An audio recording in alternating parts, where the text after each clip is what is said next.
Subscribe करंतु एबे आम चैनल को आ प्रेस करंतु बेल आइकन को जहा द्वारा लेटेस्ट वीडियो रो नोटिफिकेशन आपण माननकु सर्वप्रथम मिल जिवो।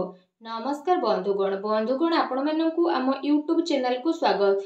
एबे न्याय देवता कर्म फलदाता भगवान शनिदेवंको कृपारु विशेष भाबरे जदि आमे आपण माननकु कहिबाकु जाउछु आगामी 9 दिन रे मिलिबाकु जाउछि बड़ तूफानी खबर। जदि विशेष भाबरे कहिबु भगवान शनिदेवंको आशीर्वादरु आगामी 9 दिन समय बहुत ही भल समय रहिबाकु जाउछि। भाग्य उदयर टाइम पीरियड ए समय रहिबो।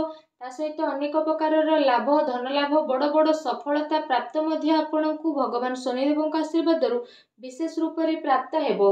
आगामी 9 दिन रे जदि आमे आपनकु कहिबु तो कौन से खुशी खबर रही ए समय अवधि रे से विषय रे जानिबा कौन तूफानी खबर मिलिबो ए 9 दिन रे स्थिति आपनकर किपरि रहिबो ए वीडियो रे आमे आपनकु कहिबु। तेणु वीडियो को आरंभ रु शेष पर्यंत निहाती भाबरे देखंतु। वीडियो को आदौ भी मिस करंतु नहीं कारण ए वीडियो आपनक पई बहुत ही खास आ बहुत ही महत्वपूर्ण रहिबो।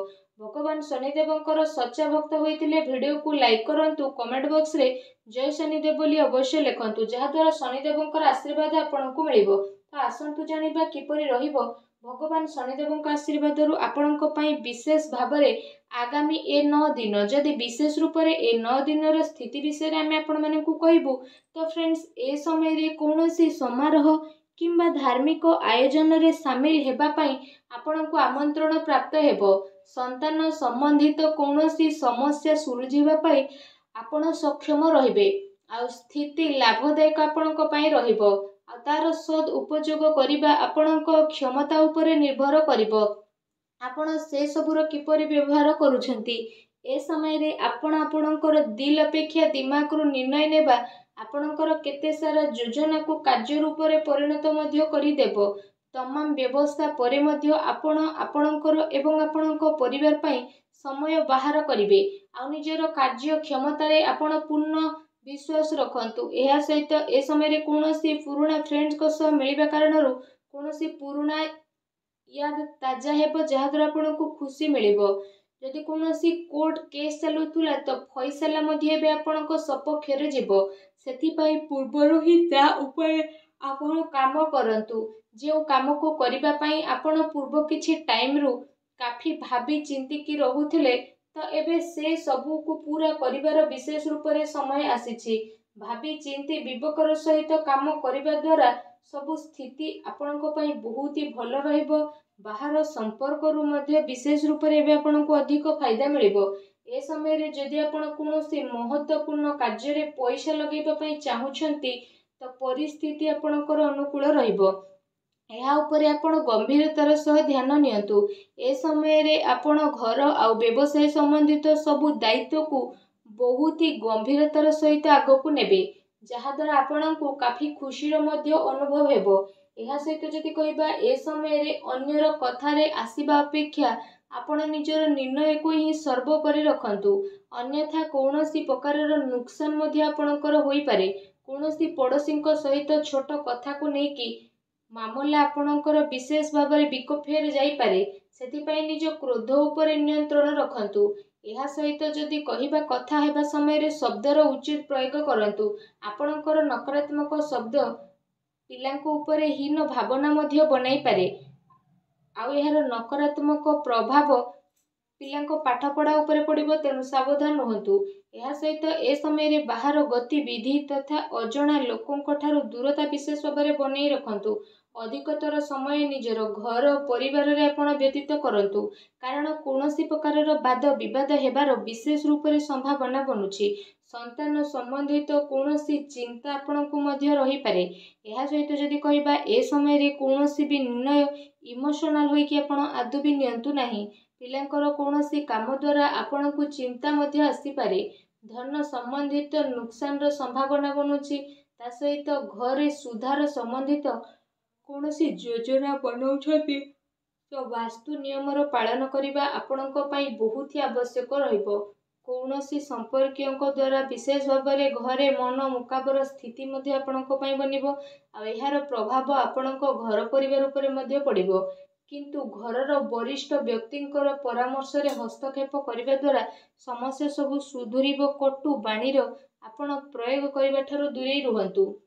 ए समय अचानक कौनसी नकारात्मक कथा मध्य होई पारे, जो कारण पई धन हानिर संभावना रही। आर्थिक स्थिति मध्य आपणकर बिगड़िबो। आपण आपणकर क्रोध आउ उत्तेजना उपरे काबू नेकी रखंतु तथा धैर्य आउ संयमतार सह काम करंतु। यह आपणक पई बहुत ही भल रहिबो। जदि लव लाइफ नजर विषय में आलोचना करिबा तो विशेष रूप से ए समय व्यस्तता कारण परिवार रे आपण आपणको टाइम दे परिबे नाही, किंतु परिवार लोक आपणक स्थिति को बुझिबे आउ सहयोग मध्य प्रदान करिबे। घरर कौनसी कथा को नै पति पत्नी भितर कौनसी छोट लड़ाई झगड़ा होई पारे, किंतु तार नकारात्मक प्रभाव घरर वातावरण उपरे पड़िबो नाही। व्यस्तता परे मध्य किछि टाइम आपण आपणकर घर परिवार पई अवश्य बाहर करिवे। समस्तक सह मनोरंजन संबंधित योजना मध्य बनातु। ए समय रे बड़ वृद्धंक प्रति सेवा भाव एवं देखभाल आपणकर पारिवारिक जीवन रे सौभाग्य नेकी आसीबो। प्रेम प्रसंग रे प्रगढ़ता मध्य आसीबो। जदि कथा आपणक व्यवसाय कैरियर विषय कहबा तो व्यवसाय कैरियर रे सबु निर्णय आपण स्वयं नियंतु। कहार हस्तक्षेप आपण आदौ भी नियंतु नाही। चाकरी पेशा व्यक्ति को निजर टार्गेट पूरा हेबा द्वारा किछि उच्च अधिकारींकर प्रोत्साहन मध्य प्राप्त हेबो, जहाद्वारा विशेष भाव में आपको काफी खुशी अनुभव मध्य हेबो। ता सहित ए समय रे शेयर तथा सट्टा भली कार्य विशेष भाव में आपको लाभ मिलिबो। आ सावधानी सह आपण काम मध्य करिवे। अटकी थिबा पैसा मामला रे मध्य काहा उपरे भरोसा बा विश्वास करबा आपणक पई ठीक हेबो नाही। ध्यान रखंतु कौनसी व्यावसायिक सूचना ए समय आपणकर लीक होई पारे, तेणु सावधान हुंतु। यह सहित वर्तमान समय चलुथिबा व्यावसायिक कार्य सहित किछि नुआ कार्य उपरे आपण आपणकर ध्यान केंद्रित करंतु, कारण ए समय परिस्थिति आपणक सपक्ष रे रहइबो आ एहार आपण अवश्य लाभ उठांतु। व्यावसायिक कार्य क्षमता रे वृद्धि हेबो। ता सहित विशेष भाव में प्रतिटी स्थिति रे बहुत भल लाभदायक स्थिति बनिबो। समय आपण भरपूर फायदा उठांतु। अचानक ही कौनसी बड़ कार्य आपणकर बनी पारे, जहा द्वारा आपणको काफी खुशी अनुभव हेबो। एहा सहित आपणको पूर्वरु जति कहिबा विशेष भाव में तो व्यावसायिक गतिविधि रे वर्तमान स्थिति रे निजर ध्यान को केंद्रित करंतु। शीघ्र ही आपणको लाभर मार्ग मिली जिवो। ता सहित अचानक कौनसी बड़ कार्य बनिबा कारण मन को काफी प्रसन्नता मिलिबो। एहा सहित चाकरी पेशा व्यक्ति विशेषक पई ए समय बहुत ही भल समय रहिबो।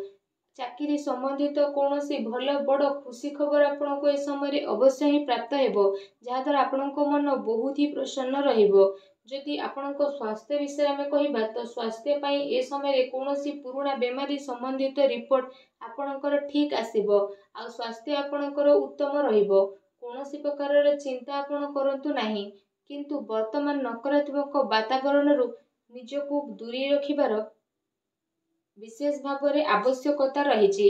यह सहित कौनसी प्रकार आघात मध्य लागिबार विशेष रूप से संभावना बनुची। आपण बहुत ही सावधानी पूर्वक वाहन चलांतु। निशा सेवन ठारू आपण दूरी रुहंतु। यह सहित आपणको आंठो गंठी रे विशेष रूप से प्रोब्लेम आसी पारे। वायु ए सबु जिनिसर सेवन आपण करंतु नाही। यह आपणको पई बहुत ही भल रहिबो। तो भिडियोटी केमती लगिला हमको कमेंट करके निहाती जणेबे। आ चैनल जदि नुआ आस्थिबे तो चैनल को सब्सक्राइब करबा पई आदौ भी भूलिबे नाही। धन्यवाद।